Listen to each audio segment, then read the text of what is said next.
গতকাল ছিল কার্তিক মাসের শেষ দিন। যারা যারা কার্তিক পালনের ব্রত করছিলেন তারা তাদের গতকাল সংক্রান্তি, কার্তিক মাসের মানে কার্তিক মাসের শেষ দিন। তো কেননা তাদেরকে একটু আমাদের গৃহে নিমন্ত্রণ করে ডাকা যাক, তো সেই কারণে তাদেরকে ডেকেছিলাম শেষ দিনেই। তো সকলে এসছেন আমাদের গৃহে। সামনের দিকে দেখো, সবার প্রথমে জল দিয়ে তাদের পা ধুয়ে বাড়িতে প্রবেশ করাচ্ছি। যদিও সকলকে এক এক করে পা ধোয়ানো তো যাবে না, তাই সকলকে স্মরণ করেই একবারে পায়ে জল দিয়ে বাড়ির ভেতরে গৃহে প্রবেশ করছে সকল ভক্ত। সকলকে দর্শন করো। তো প্রবেশ করে তাদেরকে সবার প্রথমে একটু বরণ করে নিলাম। যদিও ভক্তরা বাড়িতে আসলে তাদেরকে বরণ করা জরুরি, তো সবার প্রথমে খোল করতালকে দিয়ে শুরু করে সকল ভক্তদের একটু চন্দন তিলক লাগিয়ে বরণ করে নিলাম। একজন মাতাজি দেখো ঘরে বসে পড়েছে ভোগ নিবেদন করবে বলে।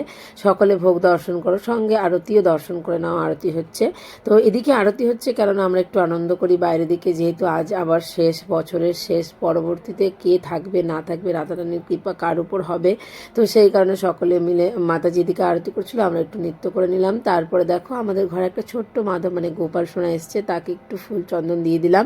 সঙ্গে বৃন্দা দেবীকেও একটু ফুল চন্দন দিয়ে তারা একটু তাড়াহুড়ো করছিল, যেহেতু আজকে শেষ, তো তারা বাড়ি ফিরবে, মানে যেখান থেকে পরিক্রমা শুরু করেছিল সেই জায়গাতে যাবে। তো সকলের প্রসাদগুলো যা ছিল তা বললাম তোমরা নিয়ে যাও, ওখানে গিয়ে সকলকে দিয়ে দিও।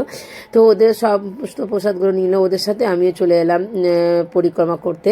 তো যদিও আজকে বছরের মাসের শেষ, তো ভাবলাম কেননা একটু সঙ্গ করা যাক, তো ওদের সাথে চলে গেলাম। সবার প্রথমে বৃন্দা দেবী পরিক্রমা যে করতে হয় সেই বৃন্দা দেবী পরিক্রমাটা করে নিলাম। তারপরে দেখো সকলে আনন্দের পরে দুঃখ সকলে কান্নাকাটি শুরু করেছে, যেহেতু 1 মাস যাবৎ যে আনন্দটা সেটা আজকে প্রায় শেষ। গতবার আবার কখনো হবে তাহলে হয়তো একসাথে একত্রিত হয়ে আনন্দিত করতে পারবে। তো যাই হোক, এই ছিল আজকে ছোট্ট একটা ভিডিও। কেমন লাগলো?